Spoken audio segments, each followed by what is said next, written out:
ओम नमो भगवते वासुदेवाय नमः।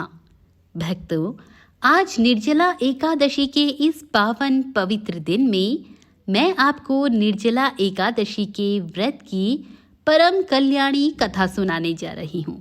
इस कथा को सुनने मात्र से ही भक्तों के सभी कष्ट दूर हो जाएंगे, सभी मनोकामनाएं पूर्ण होंगी और सुख और समृद्धि का आशीर्वाद भगवान विष्णु से प्राप्त होगा। नमस्कार, स्वागत करती हूँ आपका एक बार फिर से नीलम ज्ञानवाणी चैनल में। तो भक्तजनों, हिंदू धर्म में निर्जला एकादशी का अत्यधिक महत्व माना गया है।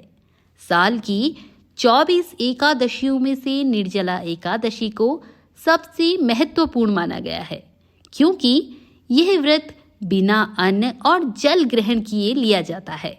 इस व्रत की अत्यधिक कठिन नियम होने के कारण ये व्रत सभी एकादशियों में सबसे कठिन एकादशी का व्रत माना गया है।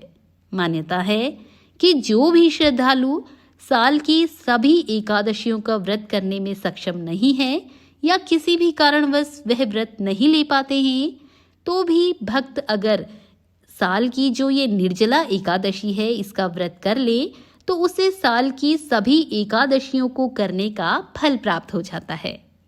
निर्जला एकादशी का व्रत ज्येष्ठ माह के शुक्ल पक्ष की एकादशी को किया जाता है।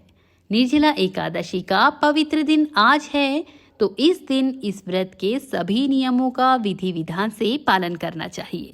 इस व्रत में भगवान विष्णु और माता लक्ष्मी की भक्ति भाव से पूजा अर्चना करनी चाहिए। जो भी भक्त इस दिन इस अत्यधिक कठिन व्रत को लेता है, साथ ही निर्जला एकादशी की व्रत की कथा का श्रवण करता है, भगवान विष्णु उस भक्त की समस्त मनोकामनाएं पूर्ण करते हैं।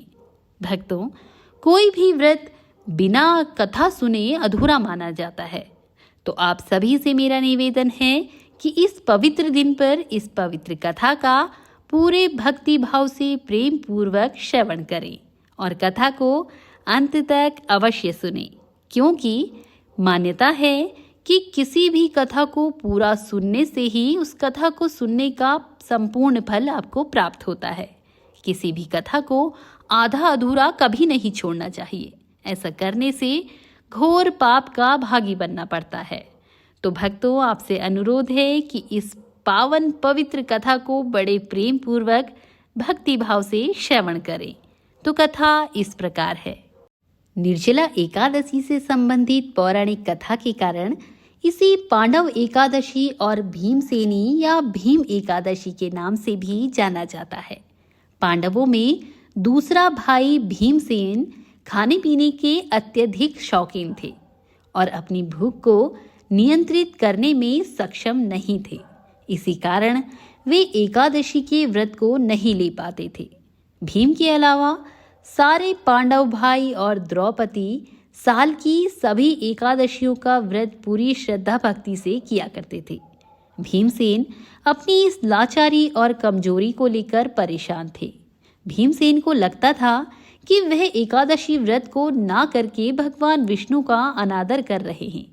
इस दुविधा से उभरने के लिए भीमसेन महर्षि व्यास जी के पास गए और कहने लगे कि हे पितामह, सभी पांडव भाई, माता कुंती और द्रौपदी एकादशी का व्रत करते हैं, परंतु महाराज, मैं भगवान की भक्ति, पूजा आदि तो कर सकता हूँ, दान भी दे सकता हूँ, किंतु मैं भोजन के बिना नहीं रह सकता हूँ। इस पर व्यास जी ने कहा कि हे भीमसेन, यदि तुम नर्क को बुरा और स्वर्ग को अच्छा समझते हो तो प्रत्येक मास की दोनों एकादशियों को अन्न मत खाया करो। इस पर भीम बोले, हे पितामह, मैं आपसे पहले ही कह चुका हूँ कि मैं भूख सहन नहीं कर सकता हूँ। यदि वर्ष भर में कोई एक ही व्रत हो तो वह मैं रख सकता हूँ, क्योंकि मेरे पेट में व्रक नामक अग्नि है, जिसके कारण मैं भोजन किए बिना नहीं रह सकता हूँ। भोजन करने से वो अग्नि शांत रहती है, इसलिए पूरा उपवास तो क्या, मेरे लिए एक समय भी भोजन के बिना रहना कठिन है। अतः आप मुझे कोई ऐसा व्रत बताइए जो वर्ष में केवल एक बार ही करना पड़े और मुझे स्वर्ग की प्राप्ति भी हो जाए। इस पर श्री व्यास जी विचार करके कहने लगे कि हे पुत्र, बड़ी बड़ी ऋषियों ने बहुत शास्त्र आदि बनाए हैं, जिनके बिना धन के थोड़े परिश्रम से ही स्वर्ग की प्राप्ति हो सकती है। इसी प्रकार शास्त्रों में दोनों पक्षों की एकादशियों का व्रत मुक्ति के लिए रखा जाता है। ऐसा सुनकर भीमसेन घबराकर कांपने लगे और व्यास जी से कोई दूसरा उपाय बताने की विनती करने लगे। कहते हैं कि ऐसा सुनकर व्यास जी कहने लगे कि वृषभ और मिथुन की संक्रांति के बीच ज्येष्ठ माह के शुक्ल पक्ष की जो एकादशी आती है, उसका नाम निर्जला है। इस एकादशी में अन्न तो दूर, जल भी ग्रहण नहीं किया जाता। हे भीम, तुम उस एकादशी का व्रत करो। इस एकादशी के व्रत में स्नान और आचमन के सिवा जल का प्रयोग वर्जित है।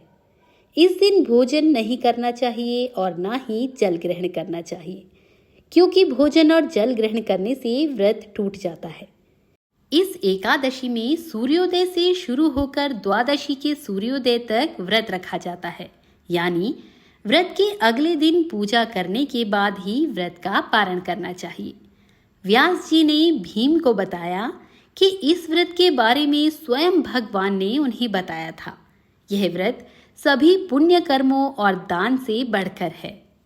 व्यास जी के वचन सुनकर भीम ने बड़े साहस के साथ निर्जला एकादशी का व्रत किया, लेकिन इस कठिन व्रत के कारण सुबह होने तक वह बेहोश हो गए। तब गंगा जल, तुलसी, चरणामृत प्रसाद देकर अन्य पांडव उन्हें होश में लाए। भीम ने द्वादशी को स्नान आदि करके भगवान केशव की पूजा करके व्रत संपन्न किया। इस कारण इसे भीमसेनी एकादशी भी कहा जाता है। निर्जला रहकर इस व्रत को करने से मनुष्य सभी पापों से मुक्त हो जाता है। तो भक्तजनों, ये थी निर्जला एकादशी व्रत की कथा। आप सभी भक्तों से मेरा निवेदन है कि इस पावन पवित्र दिन में इस कथा को अपने मित्रों और संबंधियों के साथ शेयर करना ना भूलिएगा। वीडियो को लाइक भी जरूर कर लें। चैनल को अगर सब्सक्राइब नहीं किया है तो कृपया सब्सक्राइब भी अवश्य कर लीजिएगा। तो मिलते हैं अपनी नई वीडियो में। तब तक के लिए नमस्कार।